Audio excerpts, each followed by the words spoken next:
Sebelum nonton, jangan lupa subscribe ya, agar channel ini terus berkembang. Terima kasih. Ih, bosen-bosen aja. Eca lihat HP nggak mau banget. Pasti ada temen yang datang. Untung aku bawa. Aku tunggu.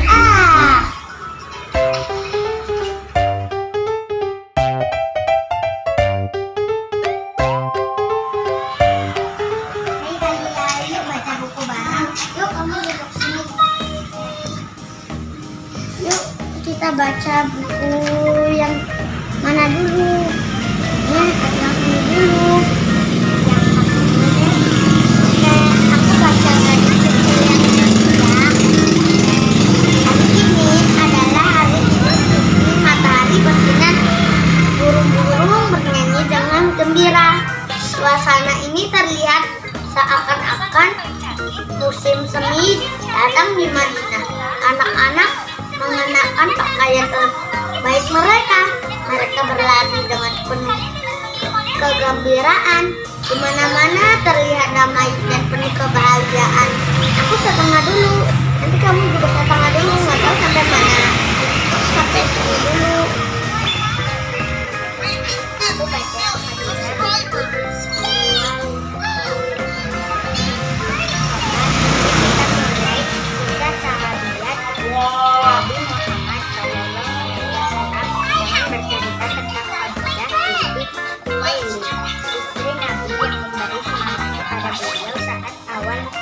berdakwah. Saat itu Nabi Muhammad SAW sering menyendiri dua wira. Malaikat Jibril mendatangi beliau sambil membawa wahyu pertama dari Allah, surat Al-Alaq 1-5. Setelah itu beliau turun dari rumah beliau dan pulang dalam gelap kemudian. Sesampai di rumah beliau bergumam, "Itulah aku, kata Nabi kepada istrinya Khadijah. Khadijah pun segera menyelimutinya lalu mencari tahu apa yang terjadi. Nabi Muhammad, "Wahai Khadijah, aku sungguh mengkhawatirkan dirimu dalam hati. Allah tidak akan membiarkanmu selama-lamanya karena kau selalu menyambung silaturahim," berkata jujur, memikul beban orang kesusahan, memuliakan tamu, dan membantu usaha kebenaran. Ibu Khadijah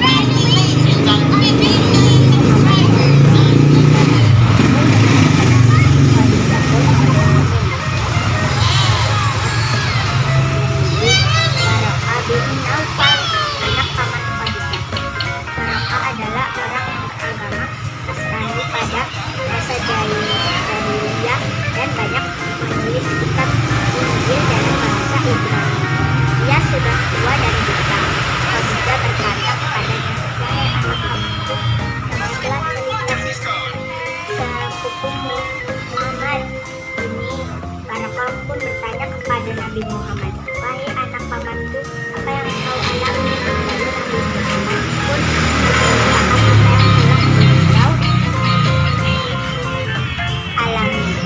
Waraqah berkata, "Yaitu Jibril Namus yang juga telah diutus oleh Allah kepada Nabi Musa alaihissalam. Seandainya aku masih muda dan masih hidup ketika Nabi kaummu sini, aku akan membelamu," kata Waraqah. Nabi Muhammad bertanya, "Apakah mereka akan mengikutku?" Waraqah menjawab, "Ya, tidak ada laki-laki yang menyampaikan wahyu seperti yang kau bawa ini, melainkan akan dimusuhi. Jika aku masih hidup, ketika nanti kau diusir, pasti aku akan menjalani dengan segenap kemampuanku." Tidak lama kemudian Waraqah pun wafat dan wahyu pun tidak turun dalam beberapa waktu.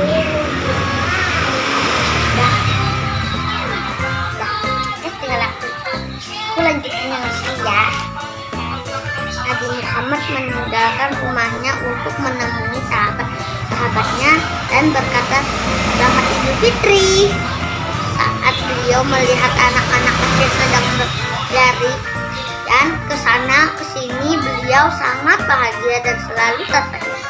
Ketika anak-anak kecil tersebut melihat Nabi Muhammad, mereka bertepuk tangan dan mendekati Nabi Muhammad. Nabiku tersayang. Nabi Muhammad berkata, "Assalamualaikum anak-anakku sayang."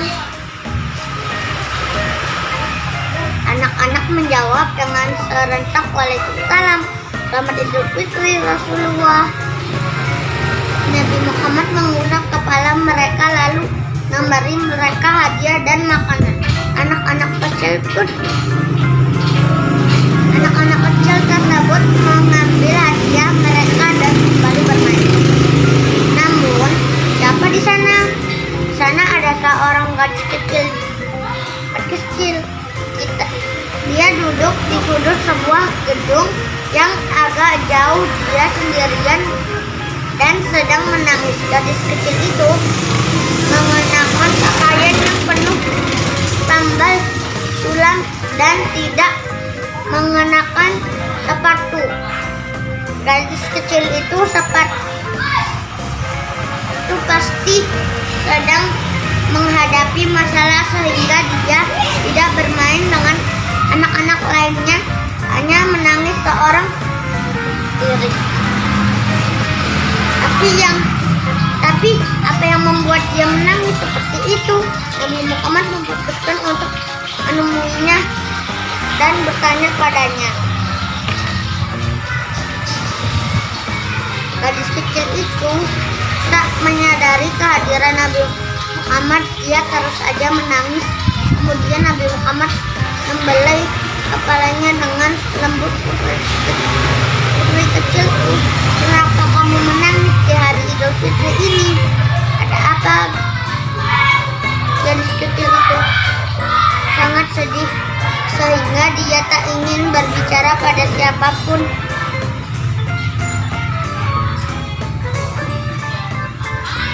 Bahkan dia tak melihat siapa yang sedang berbicara dengannya untuk beberapa saat. Gadis kecil itu diam, kemudian dia mulai bicara. Kesedihannya sangat jelas dari suaranya.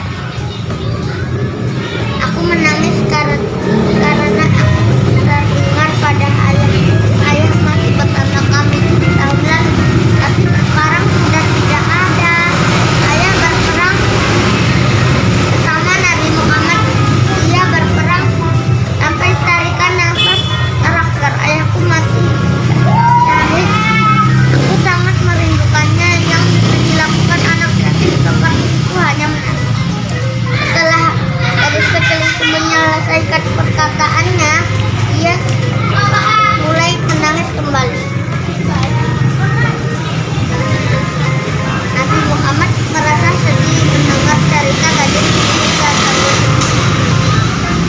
Beliau membelai kepala gadis kecil itu dengan lembut. "Angkat kepalamu anakku, dengarkan aku. Apakah kamu mau aku menjadi ayahmu mulai sekarang? Fatimah bisa menjadi kakakku, menjadi ayahku mulai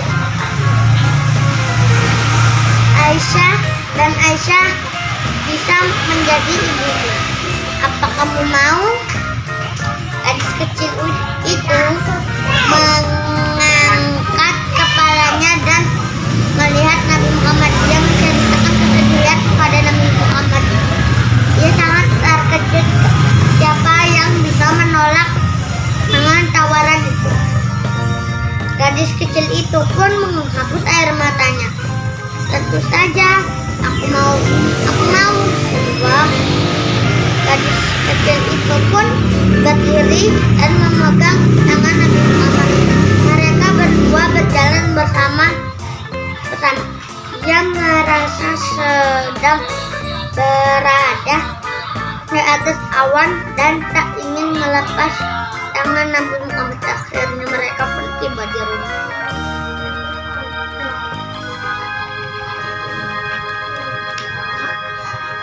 Nabi Muhammad membuka pintu dan masuk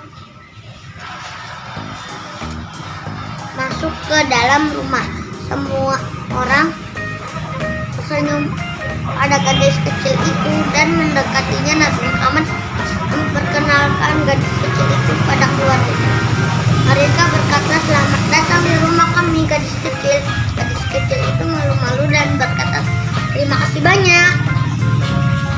Orang-orang di rumah Nabi Muhammad membantu gadis kecil itu untuk membersihkan dirinya, ada yang menyisirkan rambutnya, ada yang membersihkan dirinya. Mereka sangat ramah dan hangat padanya. Mereka memanggil gadis kecil itu dengan gadis kecilku, gadis manisku. Mereka semua berbicara dengan lembut. Gadis kecil itu merasa sedang bermimpi. Dia ingin menyanyikan lagu bahagia. Di sisi lain dia takut bagaimana kalau semua ini mimpi. Apa yang akan dia lakukan saat terbangun? Ini waktunya mengenakan pakaian yang bersih dan bagus. Mereka semua membantunya melepaskan pakaian namanya dan kotor dan memberikan pakaian pernah punya pakaian seperti ini sebelumnya. Sangat gembira. Gadis kecil itu bertanya, "Ini milikku?"